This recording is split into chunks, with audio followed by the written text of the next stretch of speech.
UN के मंच से पाकिस्तान को भारत का जवाब। बीजेपी प्रवक्ता सुधांशु त्रिवेदी ने कहा, जम्मू कश्मीर भारत का हिस्सा था और रहेगा। पाकिस्तान तथ्यों को नहीं बदल सकता। गुजरात के नवसारी में ट्रांसपोर्ट कंपनी के गोदाम में लगी भीषण आग, झुलसकर 3 लोगों की मौत, 4 लोग गंभीर रूप से जख्मी। लोगों को इलाज के लिए दूसरी जगहों पर शिफ्ट किया। यह माना जा रहा है कि ट्रक से केमिकल बैरल खाली करते समय भड़की चिंगारी। केमिकल होने की वजह से आग ने विकराल रूप लिया। आग बुझाने के लिए अग्निशमन की कई गाड़ियां मौके पर मौजूद। उत्तर प्रदेश में जारी है पोस्टर पॉलिटिक्स। समाजवादी पार्टी के दफ्तर के बाहर लगा एक और नया पोस्टर, लिखा कि तुम जमीन पर जुल्म लिखो और हम आसमान में पीडीए का इनकलाब लिखेंगे। हिमाचल प्रदेश में समोसे पर सियासत तेज। शिमला में भारतीय युवा मोर्चा ने निकाला समोसा मार्च। सीएम सुक्खू की तस्वीर के सामने समोसा दिखा। झारखंड चुनाव से पहले आयकर विभाग का बड़ा एक्शन। राज्य में 7 जगहों पर छापेमारी। सीएम हेमंत सोरेन के निजी सलाहकार सुनील श्रीवास्तव के घर पर भी रेड। चुनाव से पहले आयकर विभाग के एक्शन पर जेएमएम ने सवाल उठाए। मनोज पांडे ने कहा, जांच एजेंसियों का हो रहा है गलत इस्तेमाल। लोकतंत्र के लिए ये जायज नहीं। महाराष्ट्र के पालघर में गाड़ी से 3 करोड़ कैश बरामद। कार चालक गिरफ्तार, पूछताछ जारी। उत्तर प्रदेश के मुख्यमंत्री योगी आदित्यनाथ ने लखनऊ में गोमती पुस्तक महोत्सव का उद्घाटन किया। इस दौरान मुख्यमंत्री ने स्कूली छात्रों से बातचीत की। बच्चों के चेहरे पर खुशी दिखी। यूपी के सीएम योगी आदित्यनाथ आज उपचुनाव के लिए 3 जनसभाओं को करेंगे संबोधित। खैर, करहल और सीसामऊ विधानसभा क्षेत्रों में रैली करेंगे सीएम योगी। और देहरादून में सीएम पुष्कर सिंह धामी उत्तराखंड स्थापना दिवस के कार्यक्रम में शामिल हुए। शहीद स्मारक पर जाकर पुष्पांजलि अर्पित की। उत्तराखंड के स्थापना दिवस पर बोले प्रधानमंत्री नरेंद्र मोदी, कहा कि तेजी के साथ विकास कर रहे प्रदेश को और आगे लेकर जाना है। विकास के साथ विरासत को भी सहेजने में जुटी है हमारी सरकार।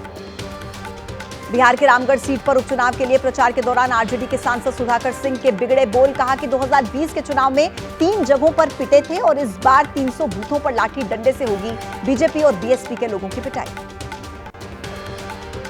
उत्तर प्रदेश के हापुड़ में रिफाइंड ऑयल गोदाम में भीषण आग लगी। मौके पर अफरा तफरी का आलम। दमकल की गाड़ियों ने बामुश्किल आग पर काबू पाया। लाखों के नुकसान की आशंका।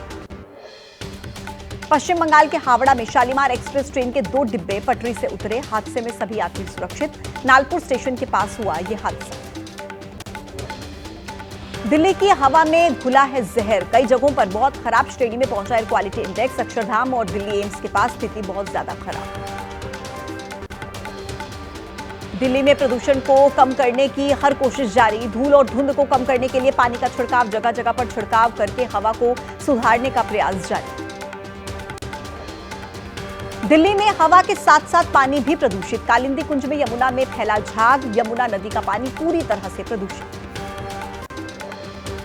चुनाव से पहले महाराष्ट्र के ऑल इंडिया उलेमा बोर्ड ने महाविकास अघाड़ी के सामने समर्थन के लिए शर्त रखी। वक्फ बिल का विरोध, नौकरी और शिक्षा में 10% आरक्षण समेत 17 मांगों वाला पत्र उद्धव, शरद पवार और नाना पटोले को भेजा।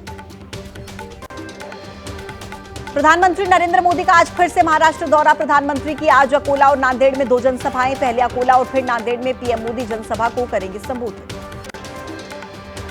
शिवसेना उद्धव गुट के नेता संजय राउत का बीजेपी पर आरोप। कहा कि चुनाव में गुंडों का सहारा ले रही है बीजेपी।